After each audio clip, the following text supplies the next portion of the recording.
Hello and welcome back to the PLP. We're down to the final few days, just the 3 League 2 games to come today, but they're all pretty significant. So I think 5 of the teams you can see right in front of you there have still got promotion hopes. You've got Bustin Villa away at Danielsea. A win there keeps them in the playoff hunt going into their final game.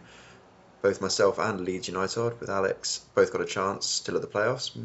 Minimal for the away side, but they can both put a dent in my aspirations while keeping himself in the loop if he gets an away win today. I think he still needs a bit of help from other results as well, including from Danielsea, who he'd hope to lose. Danielsea currently owns that final playoff spot, whereas the Sky Lews are hoping not to dip down below third as they have the final automatic spot as things stand. Technically, I can even still finish in the top 3, as remote as that is, so I'd kind of be hoping for a draw there, I guess, because realistically, playoffs are the more pragmatic possibility. So anyway, it's gonna send me into the media room. That is really annoying. Are you gonna do it? Are you gonna ruin everything? You are. That's such a shame. Don't know why it does that sometimes. So I mean, me narrating this seems very, very pointless. For Wyman, doesn't really care.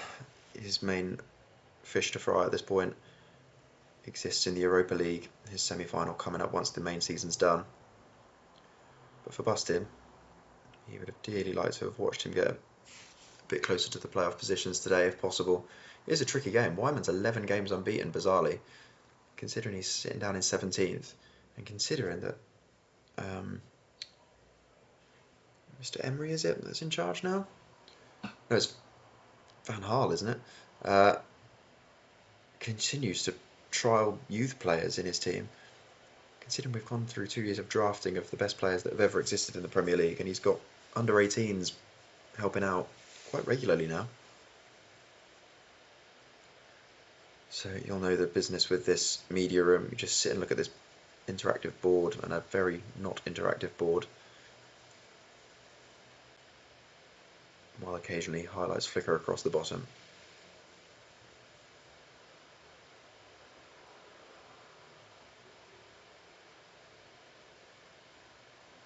Obviously I can offer nothing other than looking at the stats, which suggest that Wyman is slightly in control. Again, you've got that Obawaduo and Dadamascol, but they're not the only youthies that have been trialled in quite intense games. You could coming up against the likes of Manuel Petit, Frank Lampard, Mark Overmars. They're not just holding their own, but winning in recent weeks.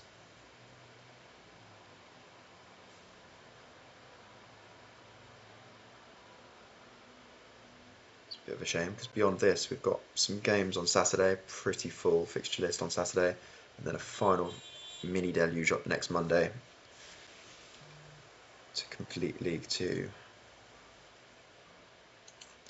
Bustin is definitely a player right in the mix for these final 3 instalments. So I'm hoping for his sake and for drama's sake that he can find a winner here, but he first needs a shot on target. Meanwhile, Danielsea, swapped one youth player for another one. Very bizarre. And to be fair, if we're going to miss a game, a drab 0-0 is the one to miss. It says at the bottom that Bustin Villa are enjoying themselves. They're the only ones. I'm sat looking at literally watching paint dry, and actually it was more entertaining than that game. Good call, FM. Thanks for not letting me get out there.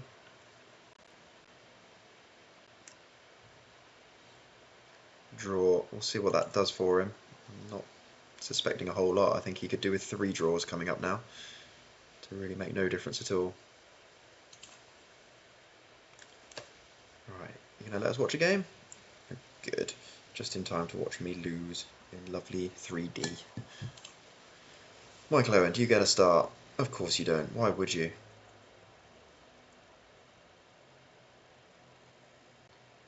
Frustrating. Leeds UniTodd, one of the informed teams, not just from the 5 you can see there, 3 wins out of the last 5, but pretty much since January or February. And you can see there he's 7 points off, but he's got 3 games left. So slim hopes. very slim to be fair, but you never know.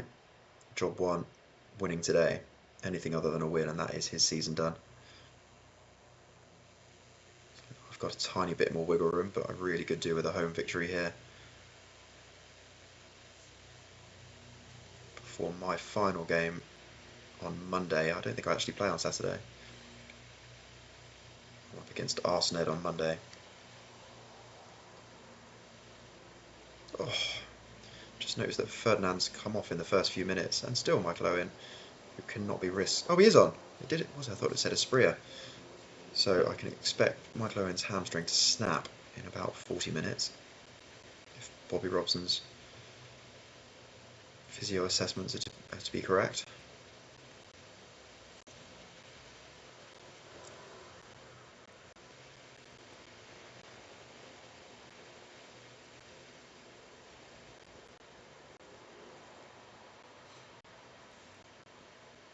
It'd be one hell of an achievement if Alex did sneak into the playoffs from this stage.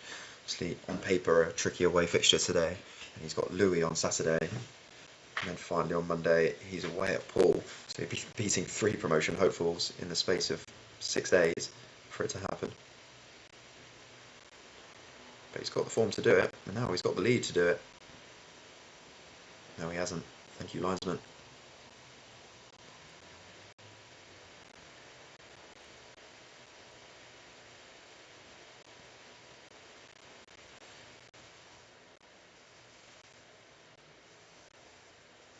Thank you, Pepe Reina. Finally back in the team. I don't think it's a coincidence that I was shipping about 6 goals per away game with Dimitri Karine in goal.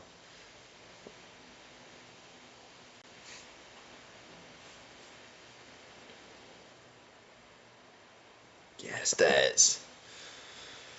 So Reina, Walker, and Colaccini, Woodgate, with Ballack ahead of him and Michael Owen up top is what I've been aching for all season. Injuries haven't helped, so Bobby selections haven't helped, but we are finally there for the good part of 70 minutes in this match.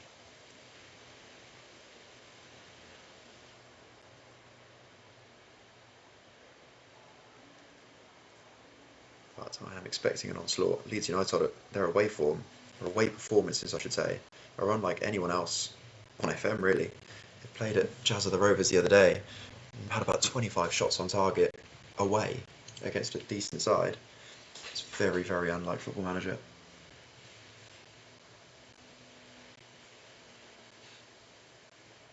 At the moment, a bit like Dudek did the other day, I'm very much relying on Reina to keep me in this.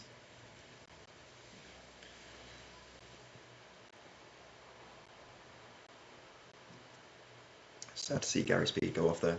What I would give to have him in my squad next season. Can't see Alex relinquishing him though.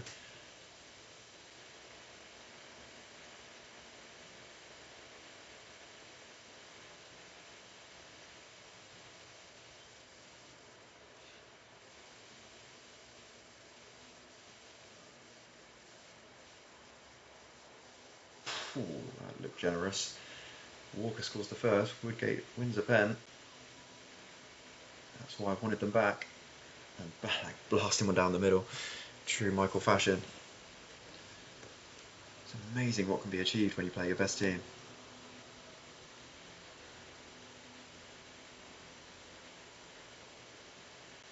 Pretty sure Hitzelsberger got sent off the other day. Not entirely sure why he's allowed to pop up.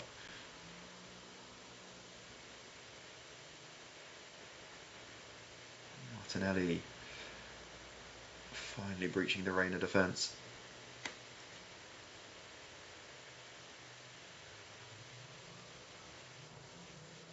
Not sure what Warren Barton's doing there.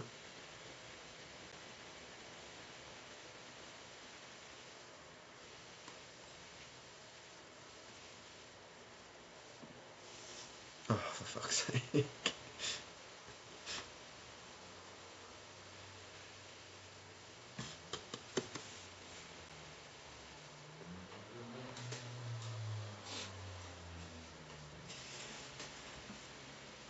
Well, at least for the neutral, it's taken us into the ground of the right game.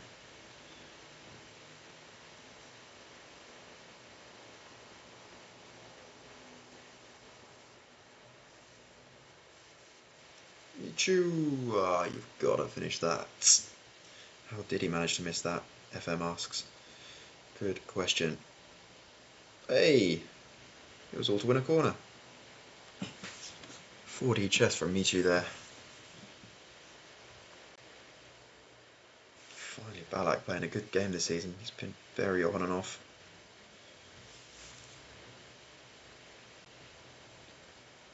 Fancy holding on to this, lads?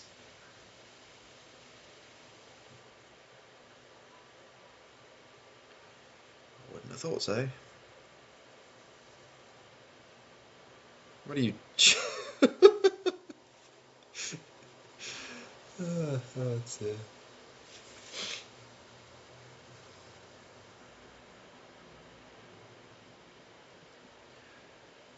Oh, thank God I got Rayner, Walker and Woodgate back in my team. Don't think that goal could have happened without them. One rifles it into the head of the other while the other flails around on the floor.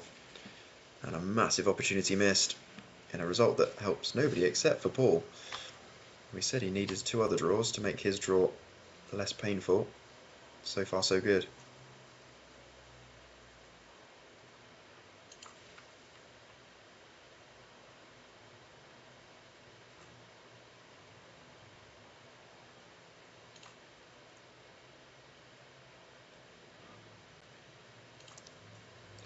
Although actually, I think for both me and Paul, if we're giving up, well, if I'm giving up on automatic, a win for Louis would be best placed for us. Bringing Mr. Gregory down a peg. Someone very much not cheering on for Louis will be Mr. Cheshire, who's his direct rival for that final automatic spot, you'd think.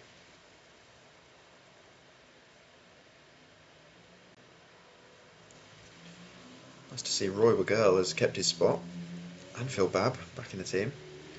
Quite a few Coventry icons who played in the last game, sorry. Likes of Darren Huckabee, Noel Whelan got on the pitch, I think Yusuf Chippo was playing. It's lovely to watch. Much more established player getting the goal, mind you.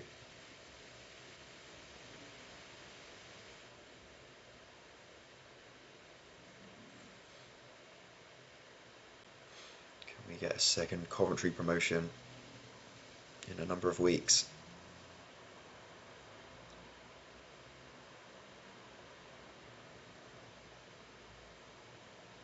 Playing some lovely, daring football. Oh, what a goal that would have been.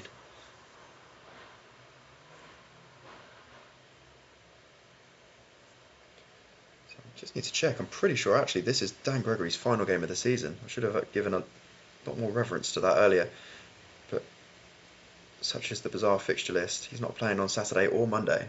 So this is a final opportunity for Danielsea to put numbers on the board. Like I say, he's got 7th place at the moment, but he's in for a very... Oh, what are you doing, David? What are you doing, everybody? Yes, his last chance to put pressure on those below him. At least he's guaranteed to be still in those playoff spots before the weekend. And the Sky Lews are doing everything they can to help him with the past few minutes. Yeah, a loss would make Saturday and Monday very nervy affairs.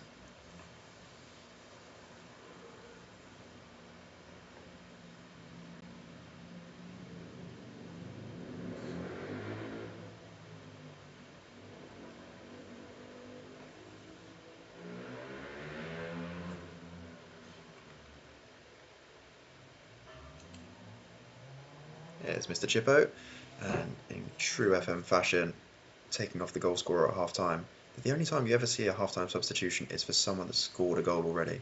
It's really weird.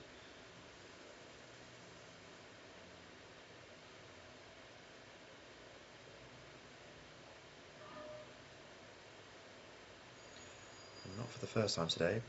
Pissing around with it in front of their own goal is either leading to an immensely fantastic end-to-end move or putting themselves under massive pressure, and I think it's the latter here.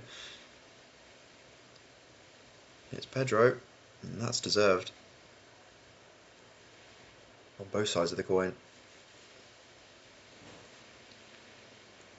Danielsea doing well to get back in the game, and the Sky Lews doing a terrible job at game management.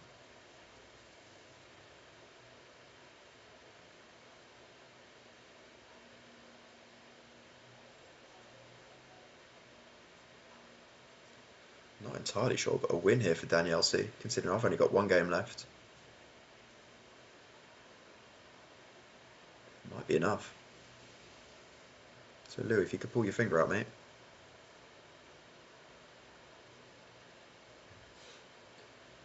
What we don't want to see at this point is Harry Kane coming on. No offence, Dan.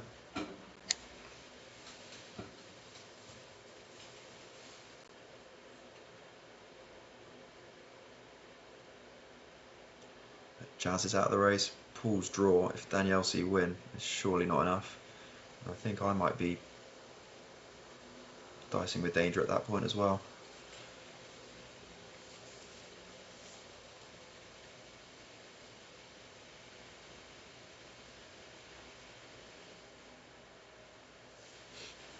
Can Aguero save us? He's offside, surely.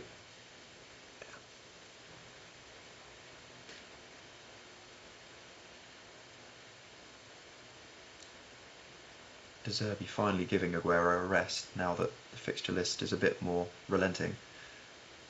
More FM logic. As is that marking. Could be a draw for everybody. Again, we'll have a look at the table in a minute and see what that actually does, if anything.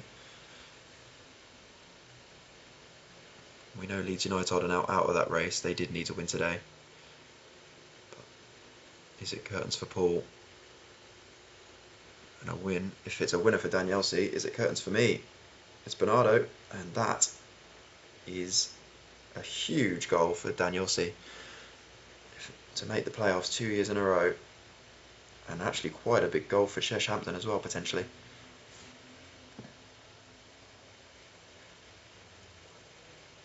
It's that Phil Babb desperately trying to get across at the last minute. Not enough. Any more drama? Surely not from here. Oh, what an effort. And that could be League 2 done and dusted aside from the automatics. We'll check that in a second. We might not be heading for any last weekend drama in League 2 with the set of results today, which would be a bit of a shame. Let's have a look.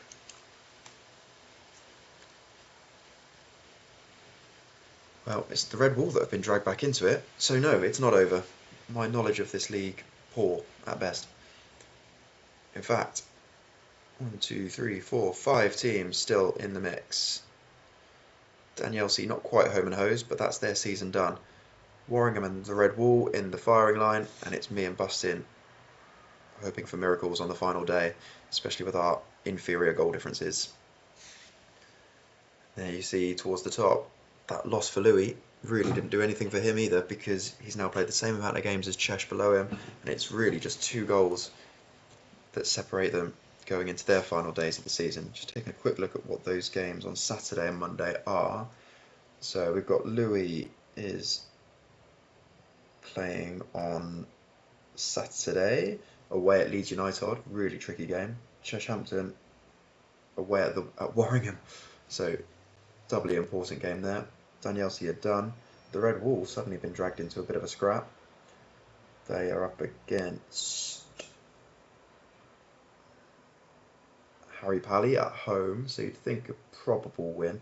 I've got Arsenal on Monday, and Paul also playing on Monday against Leeds UniTodd. So actually we might be out of the reckoning if Danielsea, Warringham and the Red Wall all win on Saturday, then those Monday games become a bit redundant. I think that's everything. I think we're caught up. Like I said, we've got Saturday fixtures where actually a lot of the drama is happening in League 1 as well. Thomas and Foyverton come down to their final showdown for that second automatic spot. Then on Sunday we've got the semi-finals of the NLP playoffs, and then we return back to League 2 on Monday. So plenty more to play for. See you again soon.